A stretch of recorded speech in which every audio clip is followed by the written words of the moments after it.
Hello, life science students, and welcome to Chapter 12 on forestry.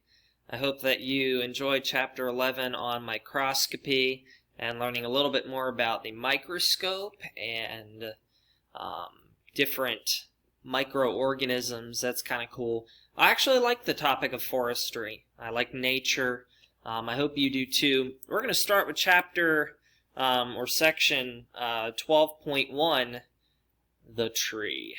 Let's get started. I'm actually going to move myself over here so I'm not in the way of the title. How about that? Tree shapes. A tree is a tall perennial woody plant with a trunk that branches. Shrub is different. A shrub has several equally large stems instead of one main one. You can see the picture below, how a tree has one main stem and a shrub has many. The top part of the tree is called the crown of the tree. That's pretty easy to remember, just like a crown that you'd wear on your head. Tree types. Broadleaf tree. A broadleaf tree has broad and flat leaves like an ash, elm, oak, or maple. Most of these are deciduous, meaning they lose their leaves in the fall and they stay bare all winter. Let's take a look at these flat leaves. Let's type in on Google maple tree leaves. And you can see how these maple tree leaves are flat and they're wide, and they hopefully collect a whole bunch of sunlight. They're called deciduous because they lose their leaves in the winter. Most of us have seen a gymnosperm or a kind of like a pine tree. They have needle-like leaves. So if you set up a Christmas tree in your house, that's a gymnosperm. It's an evergreen.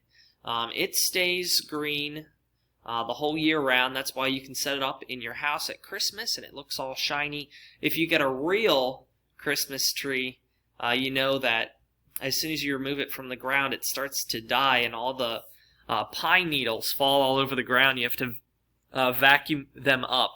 Not very good. But that's the difference between a deciduous and an evergreen tree. Now, there are several different types of gymnosperms, conifers, cycads, and ginkgos. So it's not like every gymnosperm is like a pine tree. Right outside here, we have a lot of pine. They're called slash pine or yellow pine. And we also have some long needle pine. Very common.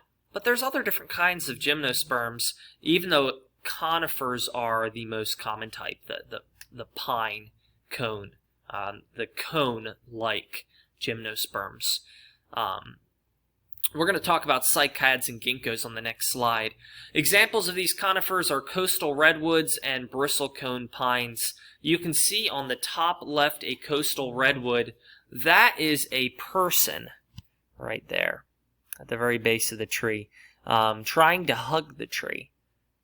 You can see how it would probably take 20 of him just to wrap all of their hands connected around the tree. These trees are enormous. They are taller than some skyscrapers. In fact, we have documented recordings of some of these trees getting to be 30, 40 stories high in the air.